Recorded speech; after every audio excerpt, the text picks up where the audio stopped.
안녕하세요. 인공지능 전문가 차석호 작가입니다. 차석호 작가의 인공지능 이야기. 이번 시간은 딥 언더스탠딩에 대해서 이야기를 할 건데요. 딥 언더스탠딩 하니까 조금 헷갈려 하시는 분들이 있을 것 같아가지고 제가 딥 언더스탠딩이 어떤 거냐에 대해서 이야기를 한번 해보는 시간을 갖도록 하겠는데요. 딥 언더스탠딩은 말 그대로 어떤 이해하는 거, 깊게 이해하는 건데 이 과정은 추론이 들어가야 돼요.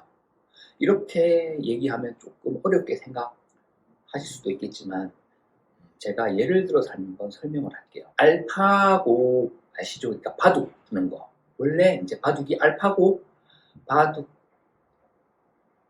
이제 그 세팅된 제한 시간은 1시간이에요. 그런데 1시간 이건 너무 짧다. 조금 늘리면 어떨까? 제가 이런 걸 제시하잖아요. 이게 즉 뭐다? 언더스탠딩이에요. 딥 언더스탠딩. 왜? 1시간이 제한시간, 바둑 제한시간 1시간이 너무 짧고 이거 가지고는 제대로 된 바둑을 볼 수 없다. 이런 생각을 가지고 제가 얘기를 하는 거잖아요. 그러면 또 다른 입장에서는 이게 만약에 이렇게 되겠죠. 좋다. 그럼 1시간이 너무 짧다. 그러면 어느 정도 시간이 맞느냐? 2시간으로 하자. 그럼 2시간에 대한 어떤 의견이 모아지잖아요. 이게 바로 딥 언더스탠딩이에요. 즉 쉽게 말해서 어떤 게 조금 불편할 수도 있고 지루할 수도 있고 이걸 좀 개선해 나가자. 이게 먼저 생각이 들어가잖아요. 그러면 처음에는 이런 생각이 그냥 하나의 의견으로 비춰질 수가 있겠지만 이거 필요하다 그러면 생각이 모일 거 아니에요. 이게 바로 딥 언더스탠딩이에요. 왜? 이런 생각에 공감하는 것 자체가 딥 언더스탠딩이에요. 공감을 하고 이제 변경을 하는 거죠. 비단 이게 뭐 바둑뿐만 아니라 지금 이제 월드컵 하고 있잖아요. 월드컵에 어떤 게 나와 있죠? 그 옵사이드 여부 바로 판독하잖아요. 골이 들어가면. 왜 그래서 옵사이드 때문에 많은 문제가 있었어요. 우리나라도 예외 없이 피해를 봤죠. 옵사이드에 대해서.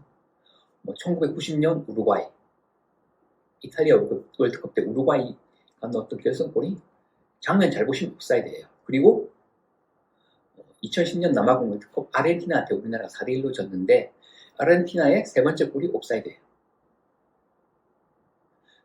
즉 이거는 이게 없었다면 경기 흐름이 어떻게 될지 모르잖아요. 그렇기 때문에 심판 판정은 공정해야 되고 옵사이드 여부를 공정하게 잡아내야 된다는 거 공감하잖아요. 이런 생각을 가지잖아요.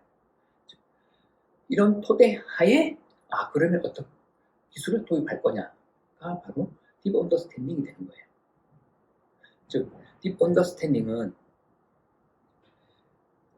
생각하는 거 그리고 공감하는 거 의견을 모으는 거 이게 다 딥 언더스탠딩에 들어가는 거예요. 딥 언더스탠딩 하니까 대표적인 게 그냥 추론이지 추론뿐만 아니라 생각하는 거, 공감하는 거, 또 그 생각을 모아서 룰을 바꾸는 거 이게 다 딥 언더스탠딩이라고 생각을 하시면 돼요. 즉, 왜 이런 과정이 그럼 딥 언더스탠딩이 필요하냐? 우리가 회의를 할 때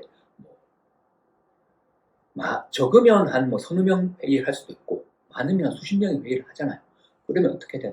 결론을 도출하기 위해서는 공감하는 과정 필요하고 설득하는 과정 필요해요. 네. 즉 이거를 하기 위해서는 바로 딥 언더스탠딩이 필요하고요. 그 배경에 깔려있는 게 뭐다?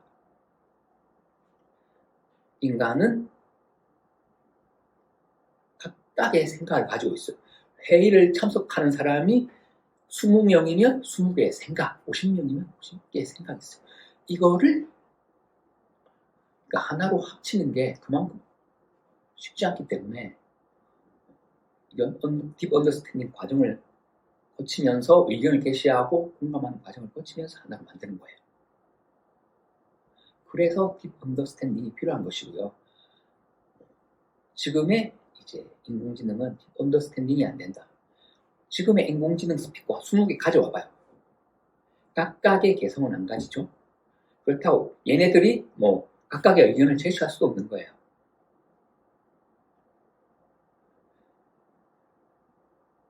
즉, 이 말은 지금의 인공지능은 어떤 빅데이터에 있는 거, 데이터에 있는 거 그냥 가지고 와서 읽을 줄은 알지, 인간처럼 어떻게 공감하는 능력을 가지고 자기들끼리 회의를 하면서 하나의 결론을 도출해낸다? 그걸 못하는 거예요. 사실 이거를 해야 진정한 인공지능, 범용 인공지능이 되는데 못하잖아요. 사실 이런 게 있잖아요. 좀 친구나 가까운 사람들이 힘들 때 전화를 하거나 어떻게 이야기를 할 때 어떤 게 있죠? 그냥 들어주는 경우가 있잖아요. 그게 왜? 즉, 이때는 우리가 이걸 알고 있죠. 저 사람이 어떤 답을 원하는 게 아니라 내 이야기를 들어주고 싶은 사람이 필요하고 그걸 내가 이해했기 때문에 들어준다, 이렇게 되잖아요. 그런데 인공지능은 이런 걸 못해요. 즉, 쉽게 말하면 이게 딥 언더스탠딩이에요. 내 이야기 들어준다는 것 자체가, 내가 다른 사람 이야기 들어주는 것 자체가, 왜? 그 사람의 상태를, 마음을 이해하는 거잖아요. 그래서 가만히 들어주잖아요. 그러면 그러잖아. 내 이야기 들어줘서 고맙다, 이렇게 얘기 나오잖아요. 이게 바로 딥 언더스탠딩이에요. 즉, 이런 과정이 없으면 진정한 인공지능이 되지 않는다. 딥 언더스탠딩은 공감하는 능력, 또 이해하는 능력, 또 다르게 생각하는 능력, 의견을 하나로 합치는 능력, 이런 게 다 중요하다. 이게 들어가야 된다라고 생각을 하시면 되고요. 이거는 지금의 폰 노이만 컴퓨터에서는 구현을 못한다. 왜? 폰 노이만 컴퓨터는 계산하는 것밖에 할 줄 모르기 때문에 이런 거는 계산하는 능력이 아니잖아요. 영역이. 그래서 못한다 라고 생각을 하면 되겠습니다. 이번 시간은 딥러닝에 대해서 좀 알아봤는데요. 다음 시간은 딥러닝에 대해서 조금 자세하게 제가 다루도록 하겠습니다. 이번 시간 이것으로 마무리를 할 건데요. 그 전에 구독, 알림 설정은 꼭 해주시기 바랍니다. 감사합니다.